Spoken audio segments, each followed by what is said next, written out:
ئەمڕۆ لە هەولێری پایتەخت خۆشحاڵ بووم کە بەشداریمان کرد لە پێشانگەی شێوەکاری ناوداری کورد مامۆستا جەوهەر محەممەد.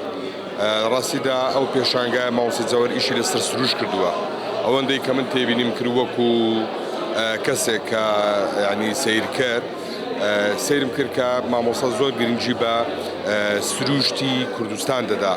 ئەو لە ڕێگەی فڵچەکەی توانیوێتی کە وێنای سروشتی جوانی کوردستان وەکو خۆی وێنا بکاتەوە بۆ خەڵکی کوردستان. طبعا بێگومان پێشانگای لەم زۆرە گرنگە و ئەمە یەکێکە لە ینی وەکو دەڵێن کە پیشەی شێوەکاری لە پێش هەمووی هونەرەکانی دیکەوە دێت، تەنانەت لە پێشی قسەکنیشەوە دەرێ مێژووی شێوەکاریدا. بۆ ئێمە گرنگە کە لە هەولێری پایتەخت چالاکی لەم جۆرە چالەتی شێوەکاری ئێمە بین لە ڕێگەی فلچە و ڕنگ و لە ڕێگەی هونەری شێوەکارەکانمانەوە جاریشی دیکە ئاشنا بینەوە بە سروشتی جوانی کوردستان. ئەمە پامێکی شتێدایە کە فێرمان دەکا و پێمان دەڵێت کە ئێمە دەبێت نیشتمانی خۆمان خۆش بوێ. ئەو نیشتمان ئەو سروشتی ئەمڕۆ لە ڕێگەی فلچە و ڕەنگەوە بینیمان هەزاران خوێنی شەهیدی بۆ دراوە.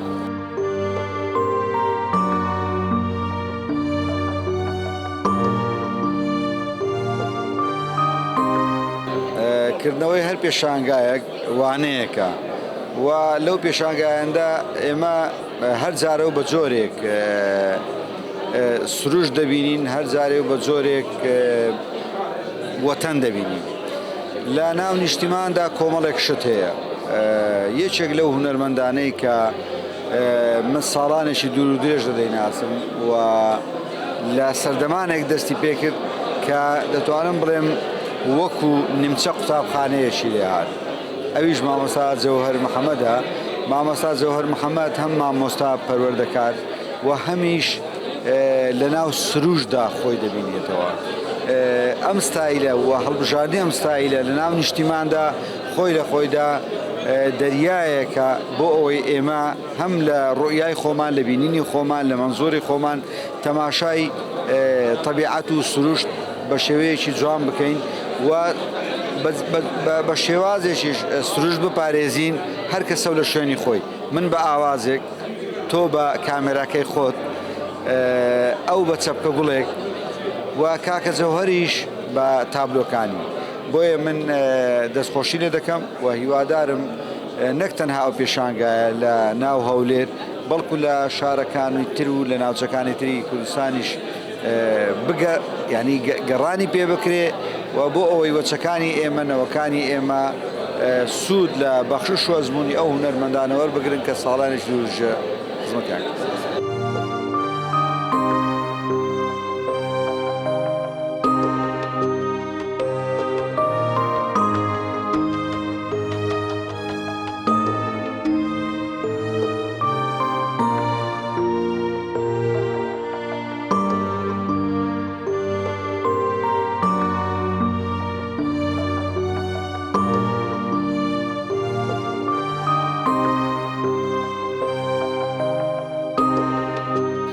لەم پیشانگایە 28 تابلۆی قەوارە جیاوازم نیشانداوە. تابلۆکانی شەموو بەزەی دڕسم کراون و بە چەقۆیە ئوسلوبی چەقۆیە گزارش لە سروشتی کوردستان دەکات و جوانی کوردستان دەکات.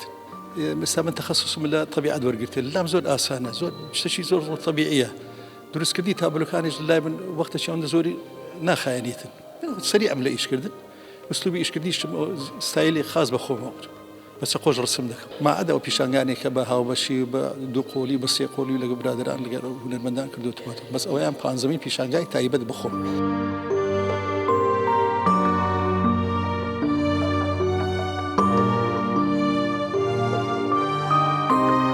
بەڕاستی ئەو پێشانگای بە ناوی کۆچە کۆچکردن بەرەو سروشت، بەرەو جوانی سروشتی کوردستان بەخۆی زاین بەهارە. ئێستا بەهاریش دیمەنی کوردستان زۆر زۆر جوانە.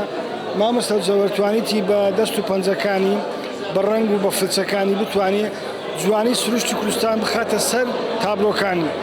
من وەکو بینەرێک هەمیشە لە نزیکەوە ئاگام لێ چونکە زۆر جار لە ناو گەلەری خۆی کە لە چالاک قوتابخانەکان لەوێن دەروێنەکان دروست دەکرد، ئەمن سێرم دەکرد و زۆر جار پێشنیاری دەکردێک بۆ کووەکوونیە لەو حەکان بەدرە شوشە دەنگۆت شتێکی زۆر زۆر جوانە. من دەستخۆش لێ دەکەم، هیوادارم تەمەندرێژ بی، هیوای تەمەندرێژ بۆ دەخوازم هەرچەندە ئەو خانەنشین کرایە بەڵام هوەر لە هوەردا خانشی نییە بەڵکو هوەر بەردەوامە لە ئیشی جوان بۆیە هیوای سەرکەوتنتان دەخوازم هیوادارم هەمیشە سەرکەوتن بەخێر بن.